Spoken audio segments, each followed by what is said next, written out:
Last week, the head of the country's central bank floated the idea of dumping the greenback as the world's reserve currency, replacing it with an international currency.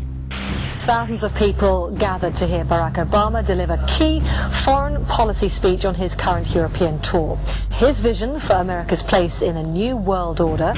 Returning vets could be a risk to our nation. We've got to give them a stake in creating the kind of world order that I think all of us would like to see. And one of the ways it will drive the change is through global governance. I think a new world order is emerging. This is a hoax and a scam which is designed to transfer wealth and power from the private sector to the government sector and from the government of the United States to a world government. And those people who have been yelling, oh, the UN's going to take over global conspiracy theorists. They've been crazy, but now they're right. And who got the money? Hundreds and hundreds of banks. Any bank that has access to the U.S. Federal Reserve's discount. Tell us who they are. No. You know, financial terrorism. They have the ability to tweak the knob. I am proposing that the Federal Reserve be granted new authority. The ultimate goal of the carbon tax and the cap and trade is to destroy production. This energy tax is the largest tax increase in American history. We're actually creating a global warming police. So number one, they can come in, the federal government can come in and inspect your house and send you the bill. We're setting up a global warming Gestapo. One of the things that if you talk to our generals, they are desperate for is a civilian counterpart to our military forces. I am fierce. And this is what I wear. Senator Barack Obama's presidential campaign is asking Missouri law enforcement to target anyone who lies or runs a misleading television ad. I've now been in 57 states. I think one left to go. The president, when he was in Europe last week, he met with the king of Saudi Arabia. He appeared to bow. President Obama today proposed something new, something called prolonged detention. Pre-crime is where people are arrested and incarcerated to prevent crimes that they have not yet committed.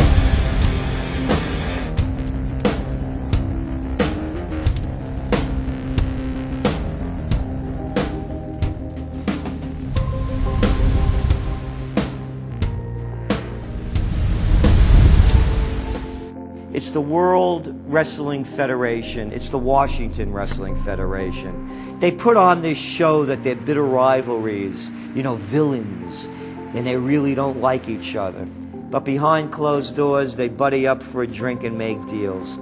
Both the Republican and Democratic parties are owned by the same global elites. And on issues that matter to those global elites, they act as one. They've wrapped themselves in the American flag, and they've talked about preserving American heritage and principles, and all the while they're working to merge us into a new world order where our sovereignty will be destroyed. We'll lose all connection with our American heritage. With Bush, you knew exactly what you were getting. It was there was no iron fist in a velvet glove. It was just the iron fist. Whereas with Obama, you've got the velvet glove and the iron fist. You know, a very sharp guy, very smooth, knows exactly what he's doing. For that reason, far more dangerous than Bush. Well, at the end of last year, I was willing to give Obama the benefit of the doubt. I thought it was premature to write this guy off. But now that he's been in office for a while, it's obvious that he is very tight with the Goldman Sachs and JP Morgan's on Wall Street, and he is extremely compliant and pliant to the wishes of the large banks, going back to what we saw with Robert Rubin under the Clinton administration, changing laws in favor of the banks, and he's not doing anything to stop the banks. He's helping the banks continue to do what they were doing under Bush. So in fact, he's just a continuation of Bush on the subject of markets and finance, which is the most important part of his policy right now. People who voted for Obama wanted real change, and they're getting platitudes, they're getting a lot of nice talk, but nothing in the way of concrete change is taking place. In this town, business as usual. There's one puppet master that controls the left, and there's the same puppet master controls the right. They control the Republican Party, and they control the Democratic Party. This is not a party issue. This is not a left-right issue. The question is, who should government serve? And it should serve the people. In fact, government is just a tool of the dominant minority that uses economics and government law to enforce upon the public various mandates. The right-left paradigm in the U.S. and in U.S. politics is taken directly from the commercial world and the corporate world. In the business world, you have Coke, Pepsi. You have McDonald's, Burger King. You've got AT&T and Verizon. You've got duopolies. And a duopoly gives the illusion of there being some competition and some choice. And it looks a little bit better than a monopoly. So, for example, in Communist Russia, if they had Communist Russia Red and Communist Russia Chartreuse, there would have been the illusion of choice and something akin to democracy in Russia. But they simply said, forget it, we're just going to go with red. In the U.S., they have this left-right paradigm, which, unfortunately, it doesn't take them out of the hard, cold fact that there is no choice. There's no social justice. There's only one choice, which is to supply more rent to the rent seekers who have now taken the whole system hostage. We've seen the limitations on government whittled away. We have seen this erosion to the point where today it seems like nobody does care. And right now in Washington, D.C., we have seen a fall of the republic. If the United States doesn't have its Bill of Rights and Constitution, it doesn't exist anymore. It's just more real estate, more dirt. And that's what these global corporatists want. They want to completely dismantle the Bill of Rights and Constitution, and they're doing that right now. This is the fall of the republic. Our nation is dying. We, the people that live in this fine country, need to stand up, get involved, and take the system back.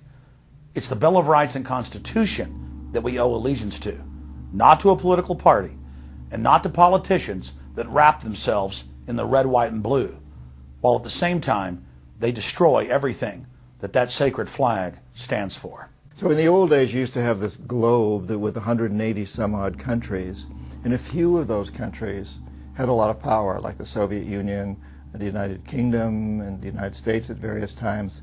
But today, you might better look at that globe and say that it's surrounded by huge clouds swirling around the planet. They know no national boundaries. They don't follow any specific sets of laws, and these are the big corporations. They basically control politicians around the world because they have all the money, and politicians always need money to get elected or to run their governments if they're not democratically elected politicians. They control the mainstream press, either through outright ownership or advertising budgets. They have massive amounts of lobbyists in Washington that have tremendous influence on our president and Congress. And they really are calling the shots. They form partnerships with the Chinese and the Taiwanese and the Tibetans, or with the Israelis and Arab nations, with Brazilians and Indians, with whatever country and whatever group of people has resources that they covet. And so for the first time in history, we really have this new form of an empire. Barack Obama is a puppet of the New World Order to bring in a World Bank, to destroy the economy of this country, and to bring in global governance. And no matter how likable the fellow is, we as citizens of this country need to stand up and say no. We have to stand up to preserve a republic here and a rule of law, which is under dire threat. We don't want to live under a world government of the corporations, by the corporations, and for the corporations. I don't want to believe it, and that's probably what holds me back on it, but I'm certainly seeing enough indication that it could be true. Absolutely, because they're always talking about Mexico and the United States and Canada ending up like Europe. And there's things done politically that seem to take us in that direction. And so I think it's incumbent upon all of us as American citizens to pay attention.